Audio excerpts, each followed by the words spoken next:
Hi friends, இன்றைக்கி நானும் தங்கச்சிங்க எல்லோரும் சேர்ந்து எங்கே போயிட்டுருக்கோம் அப்படின்னா, தங்கச்சி வந்து 12th முடித்து காலேஜுக்கு வந்து போகிறா. ஸோ அவளுக்கு வந்து காலேஜ் பேக் எடுக்கலாம் அப்படின்னு சொல்லிட்டு தான் நாங்கள் போகிறோம்.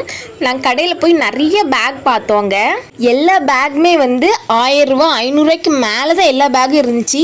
நாங்கள் வந்து எடுக்க போகிறது வந்து ஒரு 500 தான் இருக்கணும் அப்படின்னு சொல்லிட்டு எடுக்கலாம் போனோம். எல்லாமே வந்து ரேட் அதிகமாக தான் இருந்துச்சு. நானும் வந்து இருக்கிற பேக் எல்லாமே தேடி தேடி பார்த்தேன், கம்மி ரேட்டில் வந்து நல்ல பேக் இருக்குமா அப்படின்னு சொல்லிட்டு 2 பேக் வந்து நல்லா இருந்துச்சு. இது எடுப்போமான்னு கேட்டேன். அக்கா வேணாங்க்கா, வேற கடையில் எடுப்போம் அப்படின்னு சொன்னா. அதில் இந்த பொண்ணு வந்து எங்களுக்காக வந்து நிறைய பேக் எடுத்து போட்டாங்க. தங்கச்சிக்கு வந்து எதுவுமே பிடிக்கல. சரி வந்துட்டு எதுவுமே எடுக்காம போகக்கூடாது அப்படிங்கிறதுக்காக தங்கச்சிக்கு வந்து ஒரு ஃபேஸ் வாஷ் பண்ணுற க்ரீம் வாங்கிட்டு அப்புறமேட்டு பேக் எடுக்கிறதுக்காக வந்து நாங்கள் அடுத்த கடைக்கு கிளம்பிட்டோம். அந்த கடையில் வந்து கொஞ்சம் பேக்கோட ரேட்லாம் கொஞ்சம் பரவாயில்லாமல் இருந்துச்சு.